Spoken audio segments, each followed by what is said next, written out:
more sense. It's easier to execute as well, right? So it takes a lot of pressure off of your players because it is hey, let's set sail, go into the boat, bam, and okay, everyone spam your skills. That's it, we get the kill, get out. Okay, okay. And do you think that the SEA show match that got themselves in, I mean, they did a 3-0 against RRQ, is that going to really kind of create the momentum that they need going into this group stage here? Oh, for sure. And at this point, it looks like, Loops have identified, hey, there's a lot of momentum. Let's crush that by invading your jungle straight away at level 1. Yeah, but Impressive doing it on the side, understanding that they, Loops is going to invade, so he's going to invade their side. Impressive is going to take the top side. All right, so no buffs secured just yet for the side of Loops, and they have actually given away the first buff on the top lane over to the side of Boom. Yeah, and they're going to give this one up. But again, it's still one of those things where, okay, draft-wise, who needs to have the better early game? I think it definitely needs to be Loops, right? I don't think it's going to be easy for them to sustain against the early game damage coming out from Boom. Boom have a very early game-centric draft. Okay, okay, okay. I do see that. I think it seems like they're prioritizing at least the mid lane. They have 3 members of Boom Esports there. That will push. But Mithy, okay. Mithy sticking around in the bottom lane needs to create that space for that Sherry. Because again, you were talking about the fact that Loops does need to have that early game. Having Arlie get that farm and letting Sherry work is the play, and that's what you want to do. Yep, exactly. They need to buy a lot of time for this early. So Zere, he needs to do a lot of work, but he needs the help of his teammates as well. Let's take a look at the growth of the items. It's going to be a slightly different style. So more attack coming in for the side of Pei, and more defensive with the Patrol X coming out for the Nerza. So ABH, he wants to be able to sustain through team fights, but we might not have the best time here. Impressive. This is throwback to Season 2. He's going to be extremely irritating. He's going to be very disruptive as well. Yeah, and that's kind of what you want to do. You want to be, in the enemy jungle, just providing all that vision. Where are the minions? Where are the jungle creep camps still alive? Are there any respawning? All of that stuff. That information is key, and they need to do that. But at the same time, you're playing the rest of the map 4 versus 5. This Athena pick, I mean, would you like something if this was your team?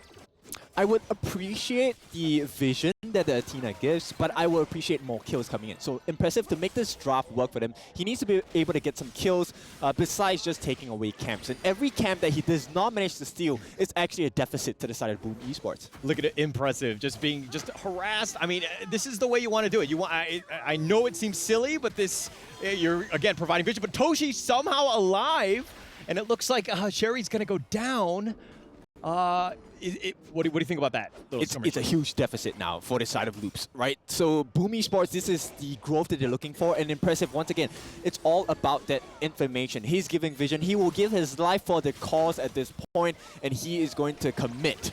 So at this point, Loops, they need to take a look at how do they make it more sustainable, right? Sure, you can get the kills on Impressive. That's a bunch of gold, maybe a little bit of EXP, but the rest of the map is not in your favor. For the record, he did get the blue buff before he died. He used the smite. Manchuri gets it, and now Impressive. Just, it's one of those things where you're just constantly hounding them. This is like, I expect like the ghost that's going to happen. But walk me through this replay here. Yep, so at this point, Impressive, he does a little bit of work. He buys a lot of time, but at this point, the kill onto Zere is so hurtful to the side of Loops because Zere is the main damage dealer coming out later parts of the game. Okay. So the moment they put a cap on the growth of Zere, especially like against someone like Toshi on his farm, who is going to deal immense amounts of damage already with S1, his target sighted, it's not an ideal situation for the side of Loops. Okay, let's talk a little. Okay, as ABH getting run up on, he's going to go 1 versus 3. He will go down, and it looks like Aegis will get that kill, and the Meteor kill knocking up Aegis. He's going to back off. Boom Esports got that kill, and it looks like they're just going to kind of run away scot-free, maybe? Impressive again, just doing the traditional strat, we know. Yep, it's going to be 2-2 in terms of the kill score, but the advantage definitely going into Boom Esports' hands. Right now, we're going to be looking at our first objectives of the game. 4.5 minutes in, it's going to be the first Tyrant as well as the first Shadow Vanguard. Yeah. Or Shadow Overlord, sorry. Okay, Toshi Fang versus Sherry's Arlie. Who needs to have the better game? Better early game, excuse me. At this point, like I mentioned, I think Zeri needs a lot of time because at this point, unless the Maple Dance gets rid of the target sighted, it's not going to be ideal for the side of Loops. And as it stands now, Impressive, right? Doing so much work once again for Boom Esports, buying so much time. Every single time he gets away, that's time bought. Time bought ABH with yet another kill. Impressive doing his job, right? And in that top T2, Logistics getting a little bit low. He Moonlight flashes, but the Death that Sunset chasing him down. Tempest wants it, not able to do it. He's going to dive under tower. He's going to go for this. Gets the meteor kill, gets the kill, but he will die in return. Yep, that's a fair trade at this point. You know, Boom are on a massive timer as well. They can play this very early game aggression, but how long can they do it for? It's not going to be, you know, sustainable in the long run.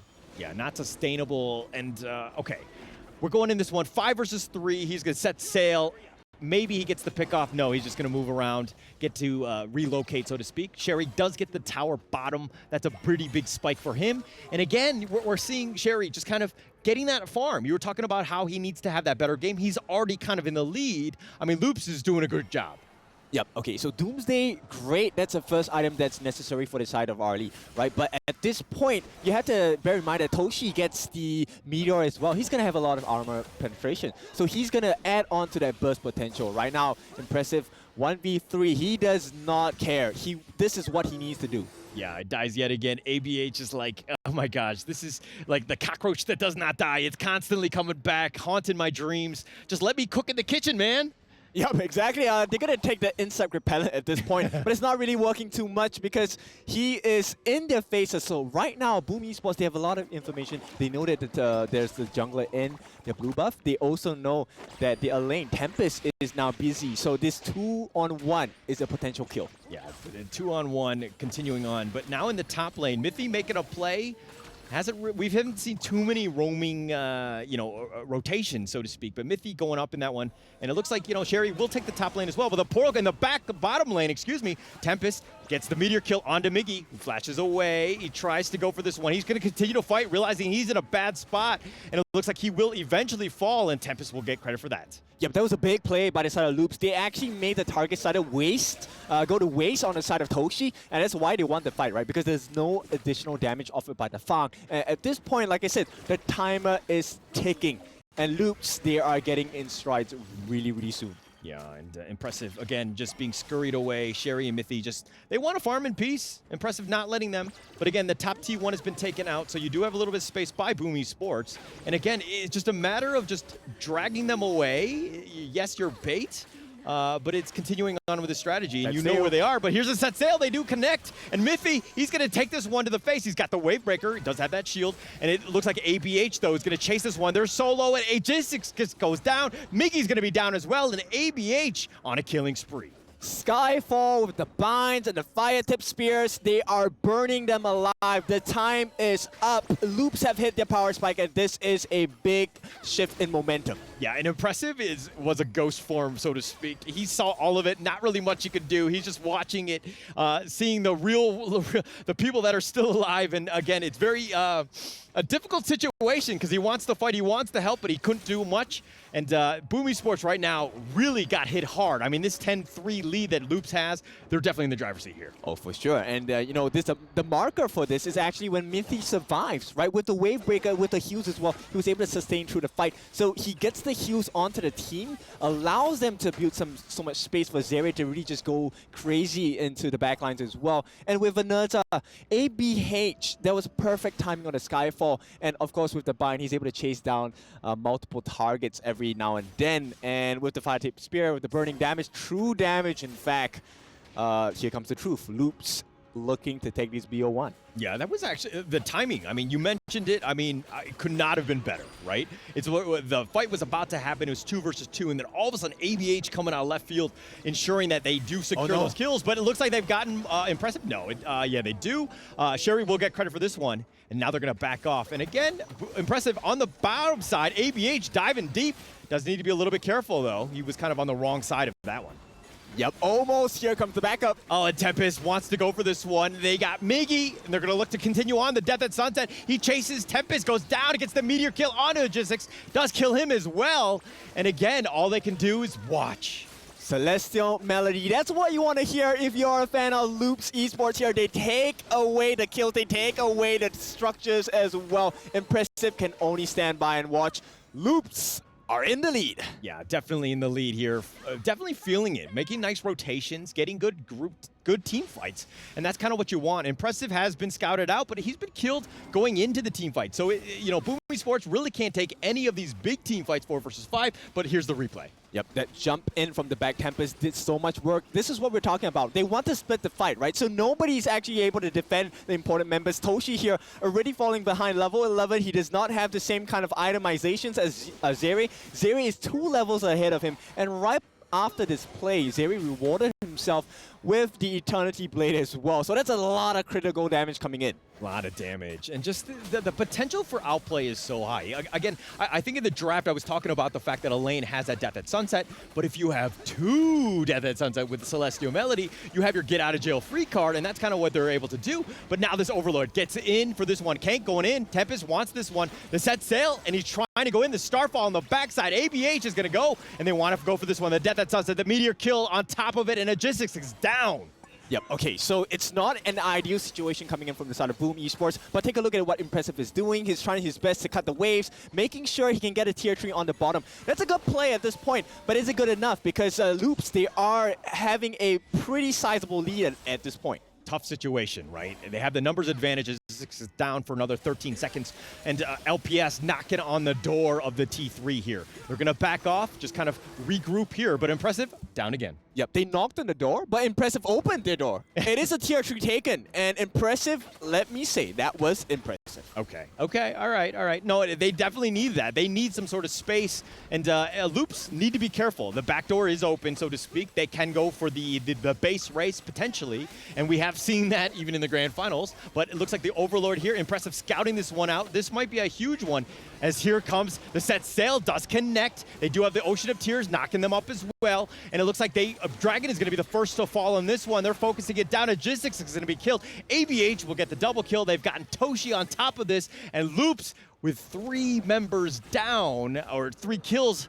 It looks like Loops definitely won that team fight. Yep, it looks like the doors are wide open. That's going to be 20 seconds at least for the fastest member to come out, and that's going to be Dragon. At this point, Wavebreaker going to help them heal back up. Loops, like we said, in control, and they can definitely ignore Impressive at this point. Just one person to keep them, away. They just need that entry into the tier 3. Yeah, the Fate Rewind was expended, but it looks like it's going to be traded for the T3. Impressive on the run, just trying to chase them away. Tempest is not letting him go. But at the same time, Loops right now just backing off, taking an Overlord. Perfect timing. Yeah, perfect time indeed, and Mithy with the ultimate available as well. Celestial Melody, we could be looking at the potential end of the game once this Shadow Overlord is taken. Easy peasy. They've hit the 20 kill mark. Loops, that is, but it's only a 6K net worth lead. I would think that it would have been much, much higher. But now Boom Esports, okay, you're in this situation. The strategy kind of not really working. You don't really have a whole lot of map control. Yes, you have the vision. You have the backdoor open bottom. But what is the play for Boom Esports? They have to find Zeri. That's the only person that is worth the kill at this point. Because if you go for Tempest, he has the Blood Rage as well. He's not worth the kill. He's going to be able to kill off the backlines as well. At the same time, Kanka, with the ultimate Fate Rewind, he's going to have a worldy at this point for team fights, as well as the fact that Kanka actually got the Twilight Stream. So every single one of his hits on that Scepter of Fate is going to get more and more painful. Yeah, definitely painful. They have the farm, they have the equipment, and they're starting to do a lot of damage. And Boom Esports realize that they actually can't really take a team fight. They're looking to do a split push bottom here, maybe delay the inevitable. Yep, I don't think they have a very strong wave going in. It's easy wave clear. Skyfall committed. Oh, Skyfall, but he kind of, Dragon does get away from this. He did expend the flash, so he did get that, but the top T3 has been taken now. Loops Esport in full control. Yeah, that was a worthwhile trade, right? It doesn't matter if I burn out the Skyfall, you burn out the flash. Skyfall's cooldown way faster. Yeah, way faster. And I mean, it's one of those things where, Boom Esports like, he's coming at me, I gotta run, I gotta get to safety, and no real chance. Everybody backed off. Nobody was looking to defend that top T3. So now this is a situation where Boom Esports, yes, you have the bottom that is open, but it's, probably the next big objective after this Tyrant here by Loops. Yep, and that's the only pathway that Loops is left with to kind of put themselves in a much better position. So I think checkmate at this point, because Loops, they seem to have figured Boom Esports out. Yeah, and how do you deal with a death ball? This is what the right way. Skyfall going in for this. He's focusing it in. He wants to kill Toshi. And ABH actually has the damage. The rolling rate, Toshi is down the wheel away, not able to get to safety. But now Miggy's being chased. Loops are looking to just clean up all of the different lanes, protecting the lanes, and again, just pushing out all the different, the bottom lanes. Yep, and this is where you see ABH picking up this Nuta was really smart, because with this Skyfall, he's able to cancel out the set sail. You can't run. Yeah, nowhere to go, nowhere to hide. And it looks like Tempest chasing after him. Logistics is going to eat that death at Sunset. He's been Meteor killed as well, but, Tempest is the one that's low. And he does have to back up, but here come the reinforcements. They get the knock up. If he gets one kill and Dragon is down, ABH finds him, but Miggy is going to be killed as well. That's 3 members down. They're looking to take this, and they end the game, and Loops does it in style at 15 minutes. They've got 23 or 24-4. Brazil, here we go. Loops, they managed to get one game. This will put them in a perfect position on the side of Group B here.